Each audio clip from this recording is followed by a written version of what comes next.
July 2nd, 1944. La Cambre, Normandy. The morning mist clings to the Norman countryside, where tents and prefabricated buildings of the 45th Evacuation Hospital spread across what was once a peaceful French meadow. Inside the command tent, the sound of typewriter keys mixes with the distant rumble of artillery. 9 German women in soiled gray uniforms stand uncertainly before American officers. Their Red Cross armbands the only clean thing about them after weeks in underground bunkers treating wounded soldiers. Their hands still smell of antiseptic and blood, their faces bearing the exhaustion of battlefield medicine. None of them knows why they have been brought here instead of to a prisoner of war compound. Oberschwester Anna Richter adjusts her nurse's cap with trembling fingers. At 24, she has served as a Wehrmacht medical auxiliary for 2 years, tending wounded German soldiers in field hospitals across occupied France. Her training taught her to expect brutality from enemy forces. Stories of Soviet atrocities against medical personnel had circulated through German medical units like a plague of fear. When American soldiers found her small unit in an underground hospital near Cherbourg, she prepared herself to face interrogation, deprivation, perhaps worse. The Nazi propaganda films she had seen depicted Allied soldiers as barbarous creatures who showed no mercy to German women, especially those who served the Reich. The other 8 nurses share her apprehension. They stand in a tight group, seeking comfort in proximity as they face an uncertain fate. Their white nursing uniforms, now gray with the dust of collapsed bunkers and stained with the evidence of emergency surgery performed by candlelight, represent their identity as healers in a war that had consumed everything they once believed about civilization and honor. Each woman wears the Nazi ribbon for meritorious service pinned proudly to her chest, a decoration that marked their dedication to what they believed was a righteous cause. These women had joined the Wehrmacht medical service, believing they would save German lives while their nation restored order to Europe. They had witnessed the collapse of field hospitals under Allied bombardment, had performed surgery with minimal supplies while shells exploded overhead, had watched wounded German soldiers die for lack of medicine that enemy forces possessed in abundance. Their experience of war had been one of scarcity, desperation, and the gradual realization that the promises of Nazi leadership bore little resemblance to battlefield reality. The American commanding officer, Colonel Robert Hayes, approaches the group with an interpreter. His manner is formal but not hostile, his voice carrying no trace of the contempt they had expected from their captors. Through the interpreter, he explains something that leaves the nurses stunned. They are not being processed as prisoners of war. Instead, they will be returned to German lines under the provisions of the Geneva Convention governing medical personnel. The news hits them like a physical blow, not of pain but of shocked relief. Anna Richter cannot suppress a sob of gratitude. The other nurses exchange glances of disbelief, their faces reflecting emotions they dare not fully express in front of their captors. They had prepared themselves for months or years of imprisonment, for the degradation they believed would be their fate at the hands of enemy forces. Instead, they are being told they will soon return to their own people, to continue their medical service in German facilities. But first, Colonel Hayes explains, they will be given a tour of the American field hospital. They will see how the United States Army Medical Corps operates, how wounded soldiers, including German prisoners, receive treatment in American facilities. The offer seems surreal to women who have spent months working with minimal supplies in conditions that resembled medieval surgery more than modern medicine. The tour begins in the receiving ward, where wounded American soldiers lie on clean cots with white sheets. The abundance that greets their eyes seems almost obscene after the deprivation they have endured. Fresh bandages in unlimited quantities, morphine available for every patient who needs it, clean surgical instruments laid out on sterile tables, electric lighting that illuminates operating rooms where American surgeons work with calm precision rather than the frantic desperation they have known. Anna notices that wounded German prisoners of war occupy beds, identical to those provided for American soldiers. The same white sheets, the same medical care, the same respectful treatment from nursing staff. This contradicts everything Nazi propaganda had taught her about how the Allies treated German prisoners. She had been told that wounded German soldiers in enemy hands would be left to die, that American forces showed no mercy to those who served the Reich. Instead, She watches American nurses changing the dressings of a young German soldier with the same gentle care they show their own wounded. The tour continues through the pharmacy, where medications are stored in quantities that stagger the German nurses. Sulfa drugs that could save dozens of lives sit in boxes stacked to the ceiling. Plasma for transfusions fills an entire refrigerated storage unit. Surgical supplies that would last their field hospital for months are treated as routine inventory by American medical personnel. The contrast between German scarcity and American abundance begins to reshape their understanding of the war they have been fighting. In the surgical ward, they observe American doctors performing operations with equipment that seems impossibly sophisticated compared to the improvised instruments they have used in German field hospitals. Electric suction machines remove blood and debris from wounds. X-ray machines allow surgeons to see inside bodies before operating. Anesthesia machines ensure that patients feel no pain during procedures. The technological superiority they witness represents more than better equipment. It represents a fundamentally different approach to preserving human life. The nurses are invited to speak with German prisoners who are recovering from their wounds. These conversations, conducted in whispered German while American guards maintain respectful distance, reveal truths that shatter Nazi propaganda myths. The prisoners describe treatment that emphasizes healing over punishment, medical care that prioritizes human dignity over military advantage.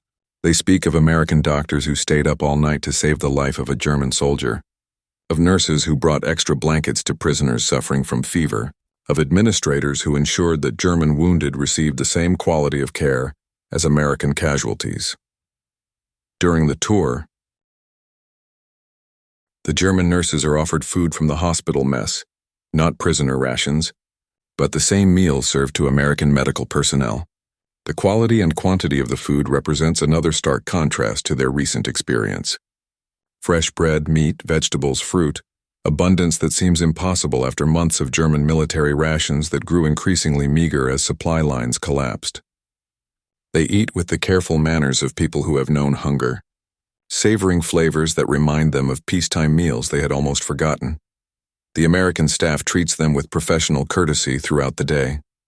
No one mocks their uniforms or their service to Germany. No one questions their loyalty or demands that they renounce their beliefs. Instead, they are addressed as fellow medical professionals who happen to serve on the opposite side of a terrible conflict. This respectful treatment confuses and disturbs assumptions they have held about their enemies since joining the Wehrmacht medical service. As afternoon approaches, the nurses are given time to wash and rest before their return to German lines. They are provided with soap, clean towels, and hot water, luxuries that have been scarce in German field hospitals for months. In the quiet of the nurses' quarters where they prepare for departure, they speak in hushed tones about what they have witnessed. The abundance of American medical supplies, the humane treatment of German prisoners, the professional competence of enemy medical personnel. All of this challenges everything they believed about their opponents. Anna Richter sits on a clean cot in the American nurses' quarters, holding a bar of soap that smells like lavender. Such a simple thing, yet it represents the vast industrial capacity that allows American forces to provide their personnel with comforts that German soldiers have not seen in years. She thinks about the wounded men she has treated with bandages torn from bed sheets, the operations performed without proper anesthesia, the soldiers who died not from the severity of their wounds, but from the lack of basic medical supplies. The symbolic object that will haunt her memory is not a weapon or a flag, but the endless supply of fresh white bandages she observed in the American hospital. Clean, sterile, abundant. These simple strips of cotton cloth represent everything her own medical service lacks. In German field hospitals, bandages are washed and reused until they disintegrate. Here, used bandages are discarded without thought, replaced by an apparently unlimited supply of fresh materials. The waste seems sinful to someone accustomed to scarcity, yet it also represents a society wealthy enough to treat its wounded soldiers as valuable human beings, rather than expendable resources. As evening approaches, the nurses are transported in a clean ambulance toward the German lines. The vehicle itself represents another contrast to their recent experience. American ambulances are well maintained, equipped with proper medical supplies, designed to transport wounded soldiers with minimum discomfort. The German ambulances they have used were often converted trucks with minimal medical equipment, vehicles that reflected the Reich's increasing desperation and declining industrial capacity. The journey to the prisoner exchange point takes them through countryside that shows the effects of Allied bombardment and German defensive efforts, destroyed villages, abandoned equipment, the detritus of military retreat, all evidence of a war that Germany is clearly losing despite the propaganda claims of eventual victory. The nurses sit in silence, processing not just what they have seen at the American hospital, but what it means for their understanding of the conflict they have served. At the exchange point near Caumont, they wait for 2 hours while American and German officers arrange the final details of their return. During this time, they are given additional food and medical supplies to take back to German facilities, gifts that represent the abundance they have witnessed and will soon lose again. The American gesture of providing medical supplies for German hospitals seems almost incomprehensible to women who have served a regime that views enemy, wounded as expendable burdens. The formal exchange takes place at 1800 hours as the July sun begins to set over the Norman countryside. German officers approach under a white flag to receive the 9 nurses, their expressions a mixture of relief and curiosity about what their personnel have experienced in enemy hands. The nurses cross the invisible line between American and German positions, carrying more than their personal belongings. They carry knowledge that will fundamentally alter their understanding of the war. Back in German-controlled territory, the nurses are debriefed by Wehrmacht intelligence officers eager to learn about American medical capabilities and defenses. Their reports describe the abundance of supplies, the sophistication of equipment, the humane treatment of prisoners, information that confirms what German military leadership already knows but refuses to acknowledge publicly. The Reich is fighting an enemy with vastly superior resources and a fundamentally different approach to human dignity. In the days that follow, as the nurses return to their duties in German field hospitals, they carry with them the memory of fresh white bandages and the sound of electric generators powering American operating rooms. The contrast between American abundance and German scarcity becomes a daily reminder of truths that Nazi propaganda cannot obscure. Each wounded soldier they treat with inadequate supplies, each operation performed by candlelight, each death that might have been prevented with American-level medical resources. All of these experiences are now filtered through their knowledge of what is possible when a society prioritizes human life over military expenditure. Anna Richter continues her service as a Wehrmacht nurse, but she can no longer ignore the implications of what she witnessed during her brief captivity. The respectful treatment she received from American medical personnel contradicts every Nazi claim about enemy brutality. The abundance of medical supplies in American hospitals reveals the industrial capacity that makes German victory impossible. Most disturbing of all, the humane treatment of German prisoners suggests that the Allies fight for principles that transcend national loyalty, principles that emphasize human dignity, regardless of uniform or nationality. The other 8 nurses experience similar transformations in their understanding of the conflict. They continue to serve German wounded soldiers with dedication and skill, but they can no longer maintain faith in Nazi promises of eventual victory. They have seen too much, learned too much, experienced treatment that reveals the moral bankruptcy of the regime they serve. Their service continues, but their belief in the righteousness of their cause has been irreparably damaged by American kindness. As autumn arrives and German defenses continue to collapse across France, the nurses find themselves part of increasingly desperate retreats toward the German border. The medical facilities they serve become more primitive, the supplies more scarce, the wounded more numerous. Each day brings fresh evidence that the Reich lacks the resources to continue fighting effectively, let alone achieve the victory that Nazi propaganda still promises to faithful believers. The memory of those fresh white bandages haunts their daily work. In German field hospitals where bandages are washed and reused until they fall apart, where surgical instruments are sharpened rather than replaced, where morphine is reserved only for the most critical cases, the abundance they witnessed in American facilities seems like a vision from another world. That world exists just beyond the battle lines, a society wealthy enough to treat medical supplies as disposable rather than precious, powerful enough to show mercy to enemy personnel while maintaining military superiority. In quiet moments between medical emergencies, the nurses speak among themselves about what they experienced during their brief captivity.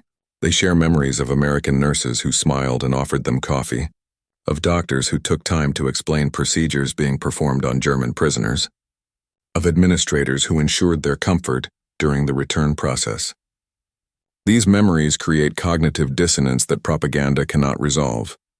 How can their enemies be both brutal aggressors and compassionate healers?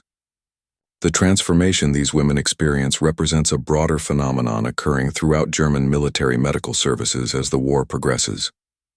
Medical personnel, trained to preserve life and alleviate suffering, find themselves serving a regime that increasingly values ideology over human dignity. Their professional ethics conflict with political demands in ways that create moral crises no amount of Nazi indoctrination can resolve. By winter 1944, as German forces retreat across their own borders and American armies advance into the Reich itself, the 9 nurses who experienced American hospitality carry with them knowledge that will influence their post-war lives. They have seen evidence of a different way of organizing society, a system that can afford to show mercy to enemies while maintaining military effectiveness. This knowledge will shape their understanding of democracy, abundance, and human dignity in ways that Nazi education never intended. The respectful treatment they received from American forces represents more than military courtesy. It represents the practical application of democratic values under the stress of warfare. In treating enemy medical personnel with dignity, in providing abundant supplies for healing rather than minimal resources for survival, in demonstrating that strength and mercy can coexist, American forces revealed the fundamental differences between democratic and totalitarian approaches to human value. The fresh white bandages become a symbol that transcends their practical function. They represent a society wealthy enough to treat basic medical supplies as disposable, organized efficiently enough to deliver abundance to the battlefield, committed philosophically to preserving human life regardless of political affiliation. For women who had served a regime that increasingly demanded sacrifice without providing adequate support, this abundance seems almost miraculous.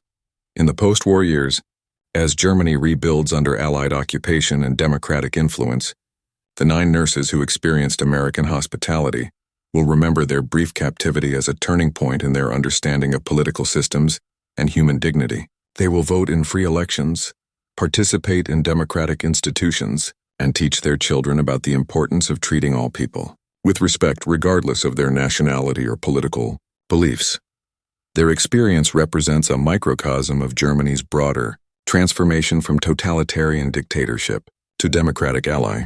Just as these individual nurses learned to question Nazi propaganda through direct experience of American values, German society as a whole will gradually embrace democratic principles through sustained exposure to Allied demonstration of strength combined with mercy, abundance paired with justice, military effectiveness balanced with respect for human dignity. The sound of American generators powering operating rooms, the sight of fresh bandages available in unlimited quantities, the memory of being treated with professional courtesy by enemy forces. These experiences will echo through the remainder of their lives, reminding them that strength does not require brutality, that abundance need not breed selfishness, that victory can be achieved without abandoning the values that make victory worth having. In the end, the 9 German nurses who couldn't believe they were treated with respect by U.S. guards discovered something more profound than they expected. They encountered a demonstration of democratic values under the extreme stress of warfare. They learned that their enemies fought not just for military victory, but for principles that transcended national boundaries, principles that valued human dignity, professional competence, and moral integrity above ideological purity or racial superiority. The fresh white bandages that filled American supply rooms represented more than medical equipment. They symbolized a society's commitment to healing rather than merely destroying, to preserving life rather than simply taking it, to demonstrating through actions rather than merely proclaiming through words that human dignity matters, regardless of the uniform a person wears or the flag they have served. In discovering this truth, the 9 nurses began their own journey from totalitarian subjects to democratic citizens, a transformation that would take years to complete, but began in that American field hospital where respect was given freely to those who had served on the opposite side of history's greatest conflict.